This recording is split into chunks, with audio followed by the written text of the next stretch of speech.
I'm Derek Dietz. Super grateful to be here today with all of you. I'm born and raised in Philadelphia, um, and spent the last few years really working on fortifying and strengthening all the practices in my recovery to try and get a grip on what I would call a pretty severe mental health issue that I had in my life. And I feel just super blessed and grateful to be here today and have this opportunity to kind of share a little bit about my story, where I was like, where I was at, and what happened to me, and what I'm doing now. And thank you all so much. I'd like to start with a little poem that actually my mom wrote for me about a year ago that was super powerful. And the title of my topic today was that love always wins, and it's kind of the basis of this poem. So she said. She was doing a poem a day for 30 days last year, and she sent this to me when I was actually doing some disaster relief work in the Bahamas. It says, "My son, your smiles made me smile, and your tears watered my soul. Those gashes of anger and grief wrenched my heart too. And yet love kept winning, kept us coming back to forgiving, accepting, and open to more. Not giving up because the bond was too important, precious, unexplainable, and enduring. Yes, thank you, smiles again. And whatever comes our way, we again will see love win. Love to you, Mom." And I just super powerful because me and my mom have been through a lot together. I don't have a huge amount of family, and she's kind of been my rock. Obviously, she created me, and I stay with her a lot here when I'm back in Philadelphia visiting. And it's like her love for me and her spirituality and connection to source and love and all that was what I think really got me to where I'm at. And she was able to be an example for me in my path and through my recovery to kind of try and find my own light within it and follow that. So, and the whole love always wins things is true, because in my life I've had a lot of all over the place. And I feel like when I do kind of find a way to tap into loving source through gratitude, through practices, through really connecting to spirit, prayer, and letting go of, kind of my preconditioning, old behaviors, that I'm able to tap into some sort of loving energy, and not a love that we talk of as lust or something that you even say to people, but a really compassionate and merciful, kind energy. Like love in action to me is this compassionate and kind source. When you're being, with that altruistic, we talk about sometimes in some of the 12-step programs of this, for without having a purpose behind it. When you're really able to tap into that energy in nature, there's so much healing in that. And to me, when I, found AA, one of the coolest things was the fact that you can kind of create your higher power. And it was like, well, I never heard that concept before. So before I go off on a rant, I'm going to kind of start from the beginning of my life, where I grew up in Philadelphia, and I had a very Christian upbringing. So I was homeschooled until about fourth grade, and almost in a almost occultish type of way, where like during Halloween, we would hide in the corner of our house and have to read Bible verses and turn off the lights and everything. And my dad had multiple sclerosis, and he was unable to walk by about third grade, became very uh, mentally violent and verbally destructive, and then tried to even commit suicide. My mom had tried to kick him up, and it kind of created this explosion at that time, very traumatic at my young age. I had to go to public school, and I completely stopped going to church completely. And now that I look back as my addiction and a lot of my mental issues as this, rooted in a spiritual kind of disease, uh, that that was where a lot of it, where I turned from going to church every day and singing in this belief in some sort of God, to the streets. And in Philadelphia, we have a huge problem. We glorify, we listen to this rap. I was into this very scene where I wanted to be one of the gangsters, and got into drinking, smoking weed, pills, got and prescribed a lot of things, and just became part of this very street culture of listening to all the gangster rap and wanting to be cool, talk about guns and tattoos, and wanted to be the coolest dude out on the streets, making money. It's all about having the cool car, whatever that is on the TV. And I didn't realize that, and it became a habitual thing. It didn't become super destructive like I had seen other friends at a young age maybe get really hooked on one drug or another, opiates. I somehow had a way to just dibble dabble on a lot of different things, where I had my kind of drugs and choices, but it never got so out of control where I was selling my, last bit of money. I always had a job and was able to maintain it for about 10 years of behavior like that, of just steadily drinking and drugging, as well as using all sorts of other substances. Always had food addiction issues, pornography, relationship issues. I mean, you name it, I've had dependency issues on it. I mean, I talk about my addiction a lot as searching for things outside myself happiness. So it started and was rooted in, I was severely obese in food, and then it quickly turned into 100 other things. And I still, even now, with years off of actual substance abuse, after using the drugs, is to actually still have still every day have these tendencies and bad habit energies coming up that have me doing things that, again, are outside myself, searching for happiness in money, and shopping and people and girls, all sorts of things, even in friendships, and not really. And where I believe the true nature is this loving energy and connecting to that. So I kind of had that upbringing, went to the streets, and then throughout my life, again, always now looking back, being an addict, but not realizing it. I had moved around a lot. So I went from Philadelphia to Colorado, opened my own restaurant out there, got really involved into cooking, went to school for that. And then that added to the whole drinking and drugging world. Now I'm, 10 years in, in my mid 20s into professional cooking, which also, in that industry is defined by drinking and drugs. So that's how we handle our mental health. We're stressed. At the end of the day, we do this drug, we do this drink, and then we get through the night and do it again. And it's very much not, wasn't like at any point I thought it was weird or I had a problem. It was just normal. So when I was about 24, I'm 32 now, so about 8 years ago, 2012, 13, my sister, who was like my rock and one of my best friends at the time, got in a really traumatic car accident. She was going to school at college in a town called Berea, Kentucky, beautiful college. One of the best people I knew, was doing humanitarian work in Uganda, loving heart, very much living off the energy of the world, free spirit of every sort.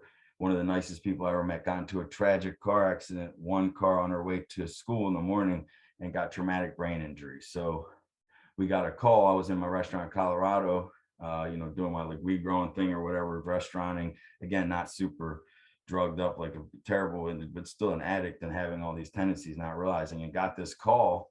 And all I know how to do is handle my mental health, and all my issues is with drugs. That's how I've always been doing it, or drinking. So now I have a severe trauma of losing my sister. Now she was left alive for 3 years after that, after going to rehabs in a vegetative state where she could have her eyes open and be screaming, but she couldn't walk, she couldn't move, she couldn't eat, she couldn't talk. So I'm somebody who has a brother who loves her and is like a best friend. Losing her sister, wants her to be euthanized or threatening to kill her. And then I'm taking pills and doing this drug and that drug to try and deal with this trauma and this sadness. And, of course, without any belief system and higher power. So again, I had abandoned my Christianity or any sort of spiritual path 15 or 10 years prior. So I was in a really destructive point of time. And that's where, during those years of my mom taking care of her, I tried to come back and be supportive where I could, wherever I was doing in my life. But I ended up usually just turning into anger and destructive and hating that she was even left alive, where other people were like, praying or hoping that she'd come back. And during those 3 years, my kind of smoking here and there, doing drugs here and there, turned into, getting a pretty bad heroin addiction, meth addiction, having needles in my arms. Now it went from, doing a little bit and thinking it was cool to like, the kind of the depths of it all, the kind where they talk about rock bottoms. And even that, I had went a few years of pretty actively using some of what I would call the harder and most destructive substances in my life. I wouldn't say successfully, but in a way where I was still able to not really convince myself, somehow it's crazy how we do this, that I wasn't an addict or I didn't need help. It was just normal. And then finally, I got to a point where I was actually back in Philadelphia, staying on my mom's couch. And this is kind of the big transfer. And this is a big question that gets asked a lot is, well, what happened? This is a big thing. Well, now you're in recovery and you're clean or off these drugs. And now what was the big turning point? And what happened really was that I felt at a point, I like to describe it as like demon possessed, because I had, and they talk about in the recovery 2.0 12 steps as being cut off from consciousness. That's one of the main steps when you get started, and just to accept that, okay, I'm no longer in control of what my actions are doing. These habit energies, these addictive behaviors, these demonic energies to me have actually taken control. So every part of my will, and I know what I want to do is connect with myself. I don't want to lie to people I love. I don't want to steal from people I love. I don't want to really hurt myself. I have self-suicidal tendencies and thoughts, or otherwise I wouldn't be doing some of the actions I'm doing that are so bad, that are rooted on some super grief and depression. And, now that I look back, are kind of understandable, but at the time was just too much unbearable, and I had no tools. And it was kind of like I don't know what to do. I'm going to keep trying day after day to stop doing it. I'm not going to take these pills anymore. I was going down to a neighborhood called Kensington on a daily basis in Philadelphia that's known for open drug markets. And I was picking up pills and opiates and all sorts of things and doing things like just insanity, as we call it in a lot of the programs. And I couldn't control myself. And I was like, now these people that I have judged my whole life as the addicts in Philly, with the people, nodding off on the side of the road, that I all looked at as bad people or negative or some sort of way, are actually just like me. Now I'm one of them. I reached out to some people that I knew in recovery that I just felt called to reach out to certain people, and they said, yeah, you need to go to rehab. And I wasn't, again, one of these people for years in and out. It was like I had finally gotten to the point where, okay, can't live like this no more. I'm already hurting my mother so much. And I was able to turn myself in, and again, my mom's love, no one even telling me, hey, you need to go. I'm sure of course she realized what I was doing, and it would hurt her because I was living with her. But when I told her, it was just completely support. And I went to rehab, and it was like the greatest thing ever. Was if I did 45 days in an inpatient in the Kensington neighborhood, in a really bad area in Philadelphia, looking out the windows at some of the drug blocks I used to purchase on. And like I had a beautiful, after the detox week, I had, a beautiful therapist on my rehabilitation floor that really got me into some of the holistic practices that have helped me so much in the last few years, or year and a half now. And it's like those were the breath work, the yoga, the gratitude, so important, gratitude, and it's like this, the Thich Nhat Hanh, he gave me a bunch of Thich Nhat Hanh books that I became like my Bibles today. So now, I learned through the AA book, so beautiful of a program and book, that it's like, okay, my disease is rooted in the spiritual thing. Now I have to find some sort of universal power, energy. I like some more superior power than myself, higher power, some sort of God to now believe in. But I also don't, no, it's not one of these main religions that, I have all these issues with already, or resentments towards. So now I've created my own understanding. What I do know is that my mom's faith in her, she's an actual Christian, but her faith in the loving heart of Jesus and love. And then in the Quakerism too, it's a big in Philadelphia, is about connecting with this inner light and love that is this divine sourceful source. When I can pray to that, and I got on my knees in rehab one day and just prayed, it was like a peaceful sense comes over. And then it's been about, okay, how do I now harness that sense forever? And that's about that whole letting go and letting God, about trying to, so that's where, when Thich Nhat Hanh got me into the breath work a lot, and really stopping and connecting to my breath, finding gratitude in the moment, slowing down, and then treating all of the things, even the negative things, the anger, the negative things, as part of me, and treating them with compassion, saying, hello, how are you? Bringing them in, welcoming them, and then turning them into a beautiful energy with love, with compassion, with kindness.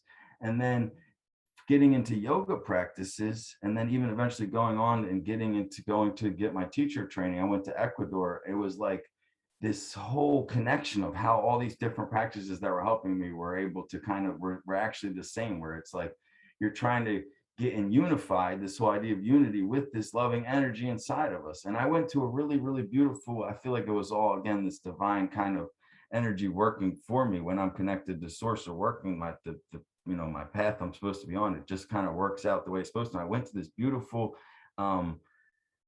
place in Ecuador. It was called Tiger Durga's School, but it was where they really integrated some of the indigenous practices of their culture in South America, and they're rooted in really this connection with the Pachamama, the Mother Earth, the nature, with the tantric path of yoga. I do a type of yoga called Kala Tantra, and it's really beautiful, where it's really the entire purpose of this as more of a spiritual path, not really the physical postures as much. It's just to do all things with love and consciousness. That's pretty much it. We don't really define in this type of yoga things as good or bad.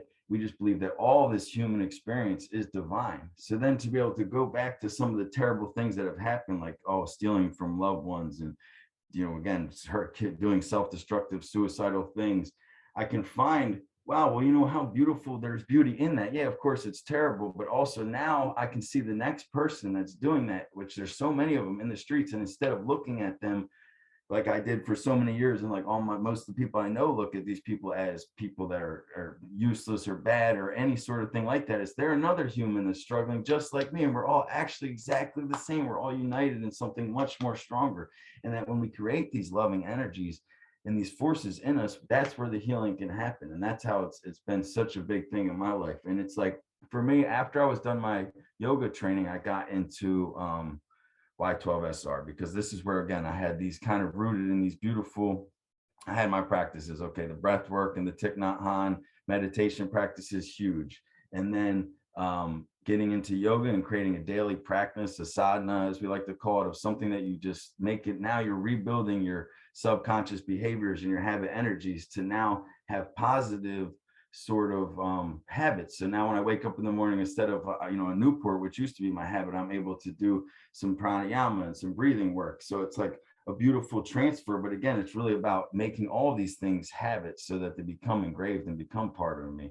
And then when I got into the yoga stuff, I got into Y12SR because it really tied it in so perfectly. And that to me was a life changing, between, like, I kind of feel like I had two rehabs. I had the first rehab when I first went into recovery, that was about, getting off the substances, detoxing, and then really realizing that my disease was spiritual and I need to work on my mental health as number one, and admit I'm an addict. And then, they taught me about AA. And then, a year later, going to yoga teacher training and getting involved with Y12SR and really being able to evolve during these years and seeing it all is so beautiful. Because the thing about the Y12SR as a yoga is that we don't even talk about it as teaching a class or even facilitating like we might in the Kala Tantra, where we're sharing a practice or we're facilitating a class. For them, it's just about holding space. So whenever we do Y12SR, or what Nikki teaches in that program, when you're hosting a meeting for the yoga 12 steps, it's just strictly about holding space. It's not about answering or telling you advice or telling you anything. We believe that all the things, can be found within, and it's about, with, again, that loving energy. And even stronger, we take the 12 steps adapted, just like, Recovery 2.0 adapts them in a beautiful way to make them more open to everyone without making, God a man, or saying even the word God, using words like universe and consciousness, which are beautiful. Y12SR, we change it all from God to love, or you can, it's an option she provides. And that to me is so beautiful, because even the word God can have a lot of, to me, misconceptions if you're trying to relate to certain people. But something love, everyone's kind of, I felt like at some point in their life felt that sort of loving energy.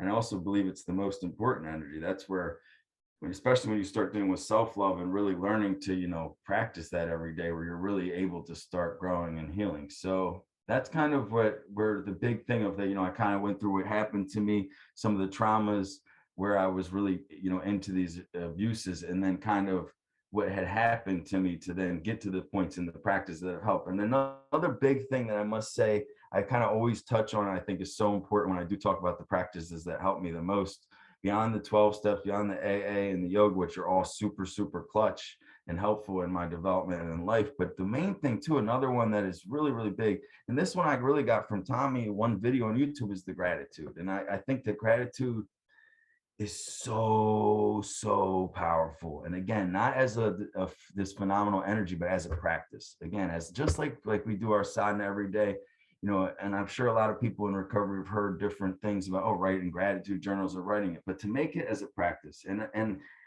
when I was in rehab, I had just watched a video with my counselor that Tommy had on YouTube, one of the free YouTube videos that was about, it was a Recovery 2.0 video about, the always admitting yourself, hey, I'm an addict. It was about, hey, you can admit it, it's just a human being, or anything. Everybody's recovery is their own. And I had looked up on my own time and other videos by him, and I found this video, and anyone can look it up afterwards, about gratitude and contentment. And it's about 12 minutes long. And Tommy talks about when he was in India and he was doing a meditation, and there was people close by that there was a guy giving a lecture about gratitude. And in conclusion of this all was pretty much this beautiful idea of that you can't have a grateful thought and a complaining thought at the same time. And this to me was profound, because, and it was like, he just went on, and the way he worded it too is that, if you're complaining, you're pretty much just saying this universe isn't going exactly how I want it to go. It's pretty much like, I want what I want, and this isn't fair. And then if you're able to, again, instead of being in that bind, always stop, breathe, take a second, and then search for something to be grateful for, you actually have the ability at any time to put your mind state in a state of gratitude. So it's like, for me, just as powerful as a meditation of quieting my mind and stopping it and just letting all things come, it's also now an action I can take to change these habit natures. So now when I wake up in the morning every day, Okay, it's not coffee, cigarette. It's thank you, God, for this beautiful day. Thank you for my breath. Take a second, breathe. That's again a habit I've created now that I do, and my whole day can go better. And it's through this power of gratitude. And it's like it's about embodying gratitude in every moment. And there's another guy named David Steindl Rast, I believe. He's a Benedictine monk that has started the whole like gratefulness site, and is a beautiful, has a lot of TED Talks and beautiful things too. And he has talks about gratitude a lot. And he's just that he's not saying that you can be grateful for everything, but he's saying that in any moment and through anything, you can always find something to be grateful for, which I think is just so, so beautiful. And it's been so important to me to always stop, and whatever I'm doing, where my minds are going, the past, the future, that whole one day at a time, but one breath at a time, stop and breathe and find the great, just be grateful for my breath, be grateful for my life, be grateful for this opportunity, for my hands, for everything, for this divine human experience we're given. I'm grateful. Even now when I cry and I have sadness, I lost a really close friend about 4 weeks ago to this disease to a degree. And he it was so sad, but at the same time, I have a new way of looking at it, where even in the tears and in the sadness and in what I would call a griefful moment or a sad moment, I can still be at peace. So like my journey isn't always about finding always being happy. That's what a lot of actually the drugs were like, was trying to be in content. I'm mad. I don't want to feel like this. What can I do to change it? But now it's being peace with all of it, and it's like whatever comes my way as far as different strong emotions or feelings, I know that they're a part of me now. And through my practices, I'm hopefully able to treat them compassionately with love and consciousness, and then, turn them into something that can actually be more of healing, and then also healing to others. So those are the things that I think on my daily basis now are, and for the next years, are my biggest things to re-fortify, re-strengthen, is this continuing a basic practice of yoga. And more, when I say yoga, I mean the spiritual qualities of it, of the love and consciousness, building that through the breath, through the consciousness, and then also, yes, doing the physical postures as well. There's so much power in that, and really treating our body as temples, and finding ways through our practice and through our breath to really connect with the inner light that I do believe in, inner love that exists in all of us, and quieting our mind and finding peace in every situation. And then with that, combined with doing the work of, the 12-step work of really, like, fourth step is so huge, of writing down issues you've had and then finding new ways to look at them again with love and compassion. How did I play a role in this? I had so many resentments when I did my fourth step work towards institutions, towards all hospitals, towards all police, towards all teacher, whatever, the whole institution, the man. I'm mad at everybody. And it again goes back to the why I just am not happy with the way things are. But then now I can go for a walk outside. And this is, again, a huge part of my recovery process. Probably one of the biggest things I do every day is just try and take a little walk in nature. I just connect with the life. That to me is like one of the more helpful than anything. It's like I can go to all the meetings I want and everything, but when I just take a half-hour walk and do some practice in mindful walking, and really gratitude for the great outdoors, for the grass, for the green. It's like, how can you not, believe that there's powers and beautiful things that work more superior to yourself when you see the butterfly or the caterpillar or the beavers and the seals. I mean, just today I saw a baby deer and some ducks and all these things. And I live in a huge major city. Last night I saw a baby fox. It's like I go to the parks, I find, a way to always connect with the nature, because there's so much healing energy and love in that energy and in that atmosphere. So these are kind of big things in my recovery. So that's kind of where I feel like I did the first two sections of where I was at, and then kind of what happened to me and what got me to where I'm at today. And then I want to talk about a little bit about where I'm at today. So today, actually, the last about 6 months have been a little bit wild for me, because I do a lot of traveling. I was actually in Ecuador for a while, doing this yoga training down there, and also went to a little Tai Chi, Qigong type retreat center where I was able to work trade for free room and board and teaching through my work. So that was pretty cool. And I've also been recently, in the past years, volunteering and then working also with a disaster relief organization called All Hands and Hearts. So that's kind of like a big part of it for me too, is now that I'm on this other side of it and I had the need to find purpose in it, it's like, how now do I finding purpose in my life, connecting with this God, and trying to create my practices of connecting love every day. Now it's about the third part, which is helping others and giving back. And that's not, and I think it's really important for me to always remember that it's not in a place of now I have something that I'm going to then teach these people, but as together now we work as a community to find this love within us, to build all of us. So it's really interesting because I've been doing disaster relief work. I was in Puerto Rico and the Bahamas, and I'm actually on my way to Louisiana on Saturday. And it's one of these things where you go to these places. The first time I went thinking that, oh, I'm going to go help these people. And I feel like every time I actually leave getting more from them, because even in these places, for instance, when I was in Puerto Rico and nobody had, there was ladies walking miles to get water, no electricity for 6 months, and they're making their last bit of rice and beans or a little bit they had for us. And they were so grateful because, oh, the rain watered their crop last night and there's a beautiful rainbow. And did you see the how the pig's doing out back? And I'm just thinking in my head, my friends the people I know are a lot of associates back home, in Philadelphia and in a lot of places in our kind of world. And it's just like has so much, and there's so much more upset. And then you have the people here that to us have so little, but I'm talking again, material things like little possessions in there. And they're so grateful because they're more, connecting, like, well, thank God for every day. Thank you guys for being here. They just pray. And it's like such a beautiful way to learn about all that through doing the disaster relief work. So I'm actually kind of been really trying to work on that, getting back into that. So I'm actually planning on going down to Louisiana next. And then I've been super blessed, at least this last 6 weeks, 2 months since I've been back in Philadelphia, to be able to kind of be sharing and hope facilitating a little bit of the yoga practice. And that's through another really beautiful organization I just want to give a shout out to, which is this organization called the Phoenix, which is actually one of the organizations that got me into Recovery 2.0.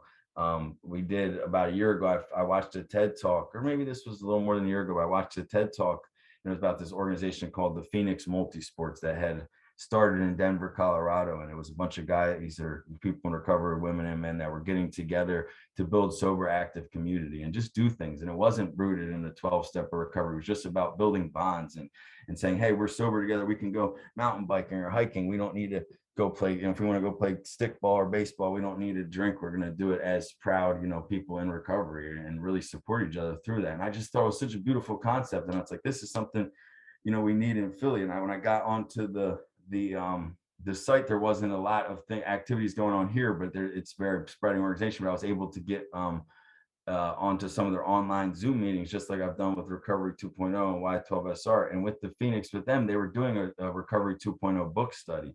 So it's something where I was able to buy the book and go through the book. And Tommy actually came the last day, and it kind of got me really into this community. And again, just another outlet for a resource using these holistic techniques that are so important and so powerful, such as mindfulness and gratitude and yoga and breath work, the things that really get you rooted in an inside out practice and connecting to the things that, to me at least, have helped so much.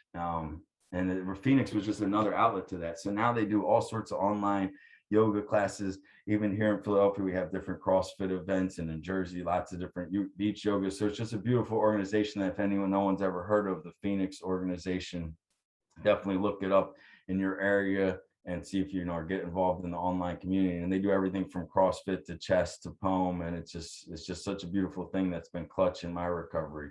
And again, finding these communities is, I think, really important too, to have people to connect with. So it's just so nice to be able to at any point go to Recovery 2.0 online meeting or a Phoenix yoga class online, especially with this last year with the COVID situation, and have these connections to people that are just like us, and like to really, and I think for me, it's really important for me to really talk about all this too, is to talk about where I'm struggling at, because I still every day have all these old habit energies and even anger. And I remember just the other day, I walk around trying to do yoga class and talk about peace, and someone will be in traffic and I'm really calm, and then someone will yell out the window to us, and the first thing in my head is like, F you, da, da, da. It's just it's a really difficult energy here too in Philadelphia, where it's just such a rough, non-loving type of thing, where people aren't kind to each other for the most part. But it's very important to to be in places. This is part of why I think I like to travel and be with some of these bases, but to be surrounded by that and then take it all in and then give it back when you can. But it's like what's most important always is this self-love practice. So for me,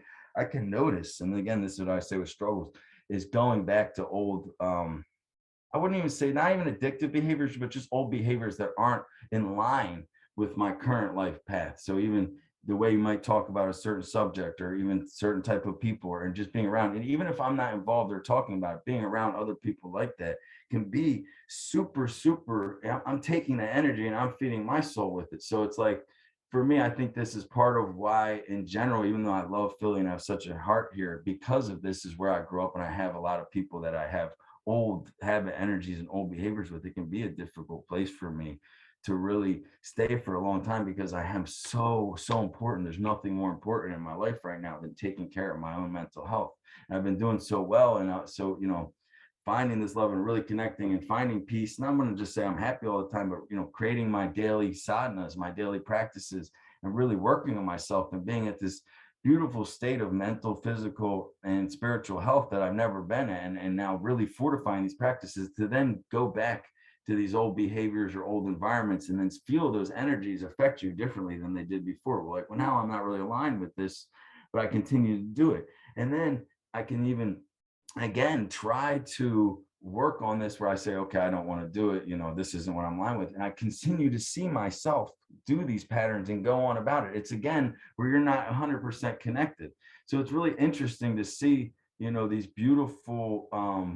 these beautiful practices, but also then to see where they're not working and to see, oh, wait, no, Derek, you still have all sorts of mental issues. You're still really, I wouldn't say messed up. You're still a human being that's just like everyone else that's struggling with a lot of things.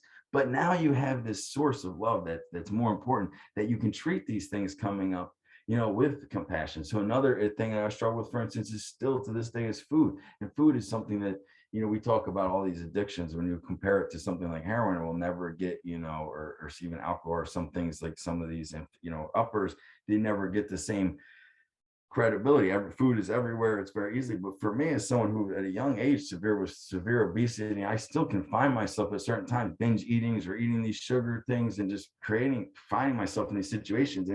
And it's like, I know I really want to take care of my health, and I'm getting into the yoga. I'm doing a lot of really things, and I've lost a fair bit of weight in the last year, and I'm on the right track. But these habit natures that have been absolved in the way I've handled my mental health and are in the back of my brain working on their own are so inside of me that it's going to take time. So I have to treat even those things with love and compassion and say, okay, hello, negative or something that I would say is not ideal for the path I'm on now, but you still exist and maybe you have something to teach me.